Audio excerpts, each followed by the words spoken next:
भोलेनाथ अमर कथा श्रवण करने के लिए कुंभज ऋषि के यहाँ जाते हैं और साथ में माता सती भी जाती है। जब भगवान भोलेनाथ के साथ माता सती जाती है तो व्यास जी महाराज जो होते हैं, जो कथा को श्रवण कराते हैं, उठकर भगवान भोलेनाथ को प्रणाम करते हैं। जब मैया सती देखती है कि व्यास जी महाराज उठकर प्रणाम कर रहे हैं तो उनके मन में बड़ा संकोच हो जाता है। कहती है कैसे कथावाचक हैं जो स्वतः कथा श्रवण करा रहे हैं और उठकर भगवान भोलेनाथ को ही प्रणाम कर रहे हैं, ये हमें क्या कथा श्रवण कराएंगे। अब मैया सती को कथा में मन नहीं लगता है। मैया सोचती है कि अब ये कथा हमें इनको यही नहीं पता है कि कथा कैसे क्या प्रणाम किया जाता है, स्वतः यह प्रणाम कर रहे हैं तो क्या कथा श्रवण कराएंगे। मैया को मन कथा में नहीं लगती। भगवान भोलेनाथ कथा श्रवण करते रहते हैं और मैया सती अब वहां से उठकर वो जाने का विचार करती है। वैसे ही भगवान भोलेनाथ कहते हैं कि देखो देखो अब हमारे प्रभु राम का भी अवतरण हो गया है, समय आ गया है। सुखदेव जी महाराज राजा पृथ्वी जी को कथा श्रवण करा रहे हैं। राजा ने आप इस कथा को प्रेम पूर्वक श्रवण करना, विचार करना, बड़ा रहस्यमय एक कथा है। जैसे भगवान भोलेनाथ कहते हैं माता सती को देखो अब हमारे प्रभु का भी प्राकट्य हो गया है, अवतार हो गया है। तो माता सती देखती है कि भगवान राम जो हैं एक स्त्री माता सीता के वियोग में पीछे पीछे दौड़ रहे हैं। तो माता सती कहती हैं कि आप कह रहे हैं कि हमारे प्रभु राम का अवतार हो गया है, ये कैसे अवतारी पुरुष हैं जो स्त्री के पीछे पड़े हुए हैं। यह अवतारी पुरुष नहीं हो सकते। माता सती भगवान भोलेनाथ को बात के नहीं मानती। स्त्री हट कहा गया है ना, वो अपने हट पर आ गई है तो किसी के नहीं चलने देती। अब वह कहती है कि मैं इनका परीक्षा लूं।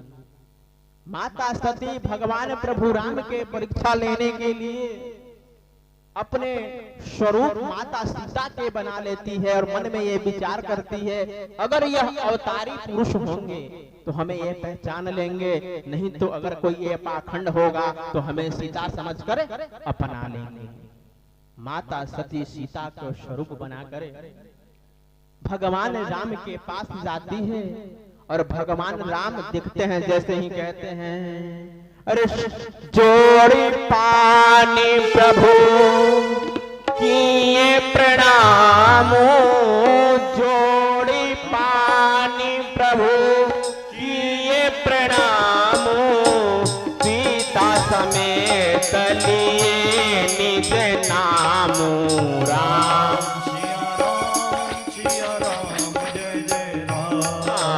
राम सिया राम सिया राम जय जय राम।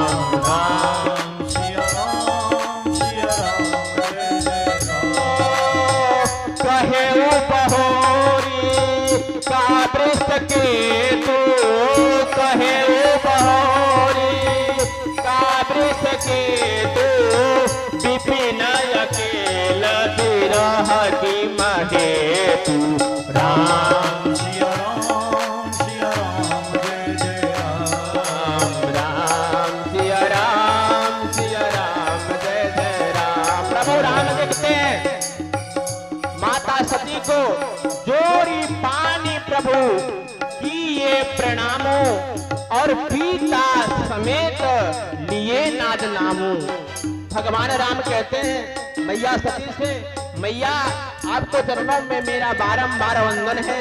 आप अकेले और प्रभु कहाँ हैं वृक्ष के तू, भगवान भोलेनाथ कहाँ हैं, आप अकेले भ्रमण कर रही है। अब जैसे इस बात को माता सती सुनती है वहां से वह चल देती है, अंतर ध्यान हो जाती है। जैसे भगवान भोलेनाथ के पास हो जाती है और कहती है सोई रघुबर सोई हो, सोई रघुबर सोई लक्ष्मण सीता, देख सती मन भय भय भीता।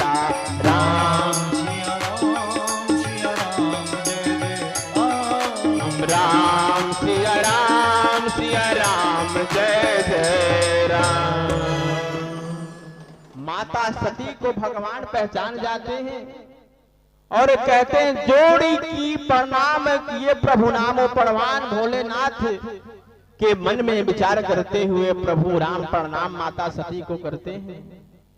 अब माता सती समझ जाती है कि अवश्य ही अवतारी पुरुष हैं और वहां से वह अंतर ध्यान हो जाती है। अब जैसे वह भगवान भोलेनाथ के पास से आती है, भगवान भोलेनाथ कहते हैं कि आपने परीक्षा ले ली। माता सती झूठ बोल देती है, नहीं, हमने तो बस ऐसे ही उनको देखने गया था और वैसे ही वापस लौट आई। सती प्रथम कथा में मन नहीं लगा, दूसरे बार परीक्षा लेने गई, तीसरे बार भगवान भोलेनाथ से वह झूठ बोल देती है कि हमने परीक्षा नहीं लिया, हम तो बस ऐसे ही गए थे, बस देखकर चले आए। अबे भगवान भोलेनाथ को समझ में आ जाता है कि अब यह हमसे झूठ बोल रही है, अब यह मेरे योग्य नहीं है। कहा गया है भगवान भोलेनाथ जो माता सती के अपने पास में स्थान देते थे, और जैसे ही माता सती ने भगवान भोलेनाथ से झूठ बोला, वो आसन उनके सामने रख दिए कि देवी अब आप सामने बैठो, क्योंकि उन्होंने झूठ बोला, भगवान भोलेनाथ से झूठ बोला, इसीलिए वो समझ गए कि अबे सती मेरे योग्य नहीं है, ये तो झूठ बोल रही है। और जैसे सती देखती है उस समय के बड़ा सुंदर सुंदर विमान से काफी ऋषि देवता लोग कहीं जा रहे हैं। भगवान भोलेनाथ से पूछती है, प्रभु ये जो सुंदर विमान जा रहा है यह कहाँ जा रहा है? अरे